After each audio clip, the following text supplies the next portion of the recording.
What we're doing today is a shared service program with the Town of New Hartford. And we've done this with the Town of Frankfort, we've done this with the Town of Deerfield. We've been doing this for several years now. We've even done shared services with the State of New York, Oneida County itself. So this isn't anything new.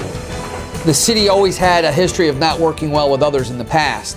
In the last 10 years, I would say that has totally turned around, where we are full partners with a lot of different municipalities around us. What we're doing in New Hartford just brings it to the forefront of doing these demolitions. Why have another town come up with the money and the staff for limited demolitions when the City of Utica already has that time already invested in all the demos that we've done in the past? Why not share that experience? And that's what we're doing right now. The properties in question have been flooded several different times back in 2011, 13, 15, 17. And they came up with a program that FEMA would buy these people out. Once the resident is bought out, it becomes green space. And with green space is that the house gets knocked down and nothing can ever be built on that lot again. So once all this was done, we started looking and talking with the City of Utica, Mayor Rob Mary, Paul Mashoni, the town supervisor, myself, the highway superintendent, along with Commissioner of Utica, Dave Short, and we came up with a plan that would help us save some money by using their equipment, their expertise, their manpower that has been tearing houses down for years and years. We have 11 of these to take down. My men are going to start watching and start getting trained on how to take a house down. This is new to New Hartford. We've never done that before here. The biggest thing here is again, they're helping us and the training.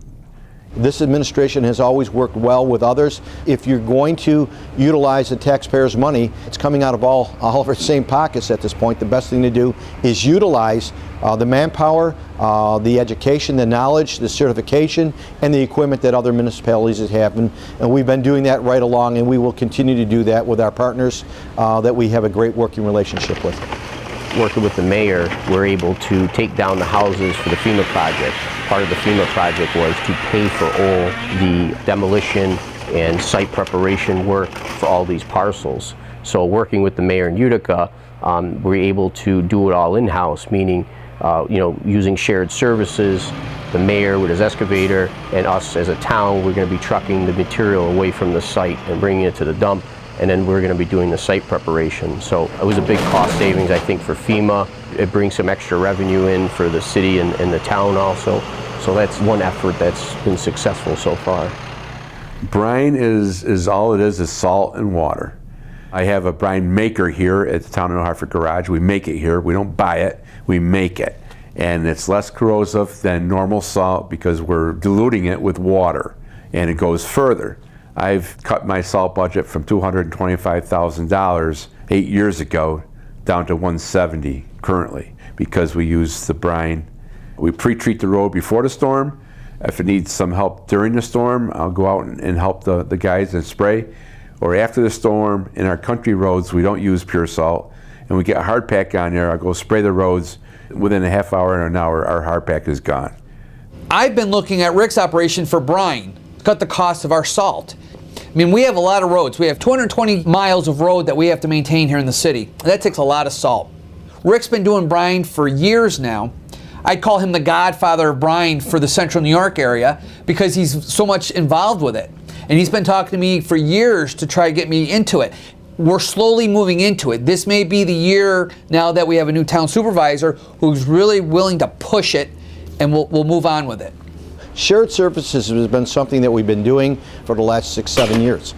We use those buildings as part of a training for our SWAT.